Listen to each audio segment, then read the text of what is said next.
warahmatullahi wabarakatuh. Kami dari kelompok Notphone ingin mempresentasikan proyek kami yaitu sistem deteksi marka jalan berbasis aplikasi Plater. Jadi anggota kelompok kami itu ada 5 orang. Yang pertama saya sendiri bernama Salman Khairi.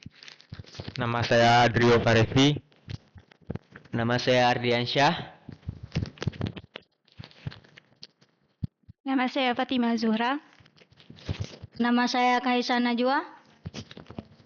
Sekian perkenalan dari kelompok kami. Baik, di sini saya akan menjelaskan sedikit tahapan pengerjaan proyek deteksi marka jalan kami. Yang pertama, sebelumnya kami mengumpulkan beberapa dataset, yaitu di beberapa jalan tertentu yang nantinya akan kami jadikan sebagai data untuk labeling. Nah, ini beberapa data yang sudah kami ambil seperti berikut.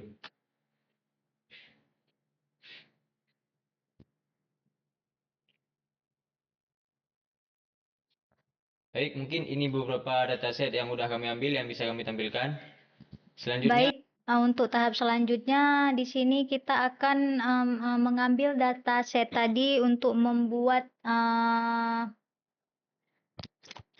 baik, langkah selanjutnya yaitu tahap melabeling. Kami di sini menggunakan application RoboFlow untuk melabeling dataset yang sudah kami ambil. Berikut yaitu beberapa dataset yang udah kami labeling. Di sini kami membuat satu kelas yaitu marka. Setelah melabeling, jadi di sini kami akan membuat model yaitu membuat untuk model YOLO-nya ya.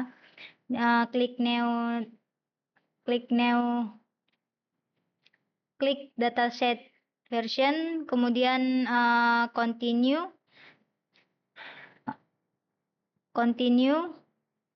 Nah, jadi di sini tunggu aja sebentar sampai selesai. Nah, di sini download dataset. Jadi di sini kami kan menggunakan YOLO versi 8, pilih aja YOLO versi 8 dan download zip to komputer, kemudian continue. Tunggu sampai zipnya selesai dibuat. Baik, hanya sekian untuk penjelasan dari labeling dan akan dilanjutkan untuk selanjutnya di sini saya akan menjelaskan tentang melatih data YOLO melalui Google Colab. Jadi jalankan perintah pip install Ultralytics. Jadi ini hasil dari yang diperoleh dari install script tadi. Di sini saya akan melatih model YOLO segmentasi menggunakan perintah YOLO segment train model sama dengan YOLO 8n seg.pt data sama dengan content drive my drive segmentasi data.yml. Kemudian kita akan melatih model YOLO segmentasi menggunakan script yang tertera di bawah ini. Dan ini hasil outputnya. Lalu langkah selanjutnya yaitu melakukan prediksi menggunakan perintah berikut. Dan ini hasil outputnya. Jadi model yang kita ambil di sini yaitu BasePT. BasePT ini merupakan model dengan akurasi terbaik selama training. Dipilih otomatis oleh sistem YOLO V8. Lokasi dari BasePT ini terletak di konten, drive, my drive, segment, test, image. Jadi untuk proyek kami mempunyai 2 folder utama, yang pertama backend, yang kedua interface. Jadi untuk backend itu ada model YOLO yang sudah kita dapati dari Google Colab sebelumnya yaitu base.pt. Kemudian file utamanya ada di server ini, yang mana di sini memuat beberapa modul dan import. Yang pertama, Fast API digunakan untuk membangun server dan endpoint API. Sementara streaming response dan file response memungkinkan pengiriman video secara real time serta file snapshot ke klien. Kemudian centralistic import YOLO digunakan sebagai model deep learning untuk mendeteksi marka jalan. Lalu OpenCV2 berperan dalam membaca, memproses, dan memberi anotasi pada setiap frame video. Kemudian ada library OS, Subtil, dan PET. Digunakan untuk menyimpan folder sementara. Lalu sedangkan modul typing membantu pendefinisian tipe data agar kode lebih terstruktur. Kemudian yang terakhir ada import time, digunakan untuk mengatur jeda pemrosesan frame agar VPS streaming tetap stabil.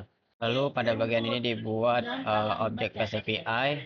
Pada bagian ini ditentukan lokasi model YOLO-nya yaitu BSPT.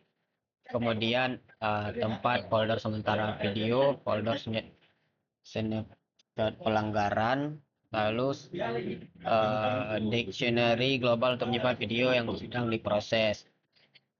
Kemudian ada load model YOLO yang mana model YOLO versi 8 dimuat sekali saat server dijalankan. Jika model gagal dibuat, server akan dihentikan untuk mencegah proses deteksi tanpa model. Nah, yang tadi itu pada blok ini. Kemudian untuk blok event startup dan utilitas, yaitu blok ini memastikan folder yang dibutuhkan tersedia saat server aktif, serta menyediakan fungsi bantuan untuk menghapus file sementara dan membersihkan snapshot lama agar penyimpanan tetap efisien. Kemudian pada blok endpoint upload post yang ini.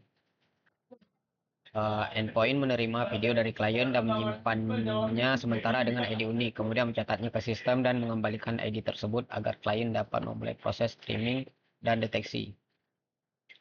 Selanjutnya ada proses streaming dan deteksi video, logika streaming dan deteksi generatornya. Nah, pada blok ini video diproses frame by frame menggunakan OpenCV. Setiap frame dianalisis dengan YOLO untuk mendeteksi marka jalan pada area pelanggaran yang telah ditentukan. Jika pelanggaran terdeteksi, sistem menampilkan anotasi visual dan menyimpan snapshot pelanggaran satu kali sebagai bukti. Nah, jadi secara keseluruhan file server.py ini adalah backend fast API yang mengintegrasikan YOLO versi 8 untuk mendeteksi pelanggaran marka jalan pada video.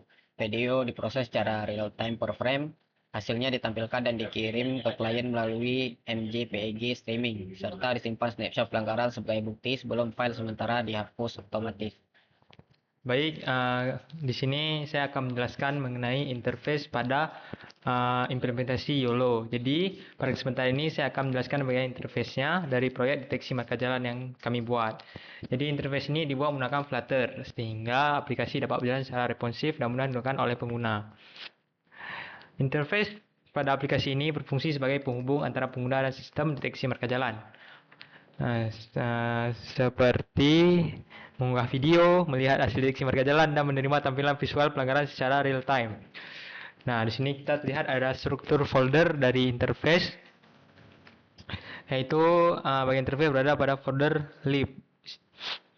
Jadi terlihat di sini struktur project Flutter-nya. Di dalamnya ada main.dart. File main.dart merupakan entry point atau titik awal aplikasi Flutter. Dalam file ini seluruh tampilan utama aplikasi dijalankan. Di sini saya akan menjelaskan pada bagian main.dart, kawan-kawan. Jadi pada awal bagian file main.dart terdapat beberapa import library ini. Jadi library ini digunakan untuk membuat tampilan aplikasi dalam Flutter, mengambil dan merekam video, mengirim video ke server menggunakan HTTP, dan menampilkan hasil deteksi secara real time melalui streaming MJPEG, serta menambahkan efek loading dan suara alarm. Terus itu ada color paletted, yang mana ini adalah konfigurasi warna aplikasi. Warna-warna ini digunakan agar tampilan aplikasi terlihat konsisten, rapi, dan nyaman dilihat, seperti warna kuning sebagai warna utama dan warna gelap untuk teks. Nah, kita di sini masuk pada fungsi main-nya. Jadi fungsi main ini merupakan titik awal aplikasi Flutter. Di sini aplikasi dijalankan dan diarahkan ke widget utama bernama My_app. Terus My_app juga berfungsi sebagai kerangka utama aplikasi ini, kawan-kawan. Di bagian ini ditentukannya seperti judul aplikasi, tema, warna, dan nama utama aplikasi, yaitu detection screen. Nah, detection screen ini merupakan halaman utama interface deteksi marka jalan. Jadi halaman ini dibuat dalam bentuk stateful widget karena tampilannya bisa berubah, misalnya saat loading, upload video atau streaming hasil deteksi. Dan setelah itu kita mengkonfigurasi API dan variabelnya. Pada bagian ini terdapat alamat API backend yang terhubung ke server Python. Selain itu juga terdapat variabel untuk menyimpan video yang dipilih, menampilkan status loading, dan menyimpan URL streaming JPG. Setelah itu ada upload video dan proses video kawan-kawan. Ketika pengguna memilih merekam video aplikasi, akan mengirim video ke server memproses deteksi marka jalan dan kemudian mengembalikan ID videonya. Terus ada streaming dan suara alarm di atas kawan-kawannya. Yang ini ya. Jadi streaming dan suara alarm ini adalah hasil deteksi ditampilkan dalam bentuk streaming video JPG secara real time. Saat streaming dimulai, aplikasi juga memutar suara alarm sebagai tanda sistem aktif. Terus kita masuk pada bagian UI-nya. Jadi pada bagian UI itu aplikasi menampilkan judul deteksi marka jalan, terus ada area tampilan video hasil deteksi, tombol untuk memilih video dan galeri, dan tombol untuk merekam video langsung. Ini tampilannya dibuat sederhana agar mudah digunakan oleh pengguna. Terus nanti ada kondisi tampilan video. Jika sistem sedang memproses akan muncul loading. Jika streaming berhasil, video hasil deteksi akan tampil. Jika belum ada yang video akan muncul pesan instruksi kepada pengguna. Jadi kawan-kawan, file Mendat berperan sebagai pengatur utama tampilan dan interaksi pengguna mulai dari upload video hingga menampilkan hasil deteksi marka jalan secara real time. Mungkin segitu dulu yang bisa saya jelaskan untuk Mendat. Selanjutnya akan saya jelaskan mengenai book spec. Sudah siap.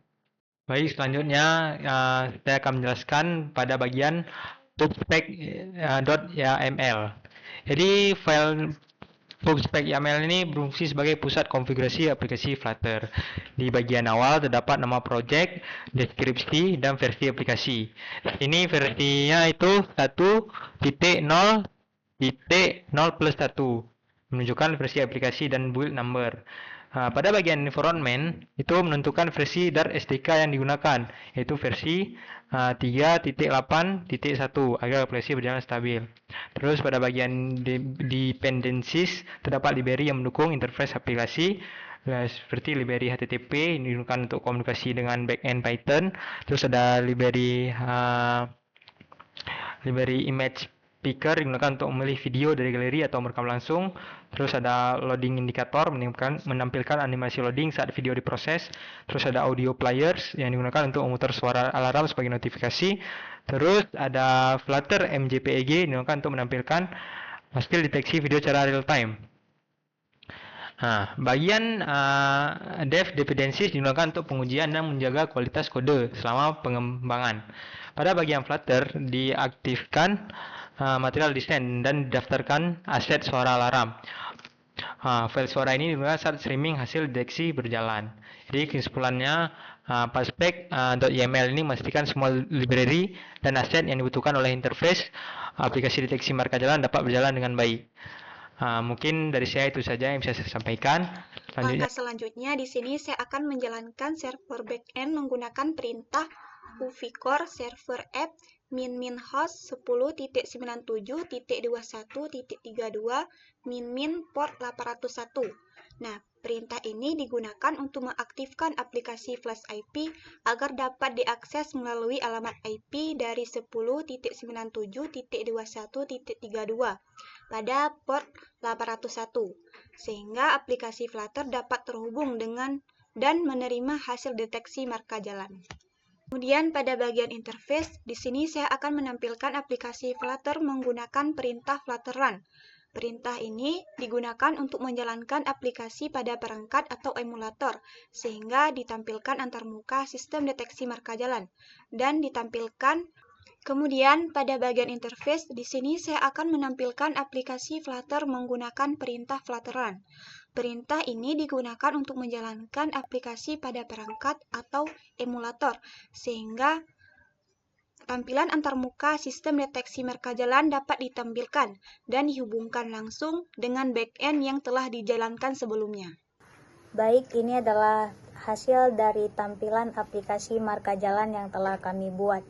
Di sini terdapat tampilan utama yang dimana deteksi video marka jalan masih terlihat kosong, dan di sini kami akan memilih satu video untuk dideteksi. Jadi sistem akan memproses video ini dan melihat apakah ada pelanggaran yang terdeteksi. Jadi terlebih dahulu kita akan memilih videonya. Jadi setelah video dipilih, sistem akan memproses dan menampilkan hasil deteksi, yang dimana hasil deteksi tersebut yaitu sebuah pelanggaran yang kayak berbunyi alarm yang cukup keras untuk bisa didengar. Dan terlihat garis merah sebagai batas area pelanggaran. Di sini terdapat garis merah yang dimana garis merah ini yaitu sebuah batas pelanggaran yang telah dilanggar oleh pengendara yang melewati marka. Dan di sini juga kami menampilkan hasil snapshot dari hasil pelanggaran marka jalan yang dilanggar oleh sebuah pengendara.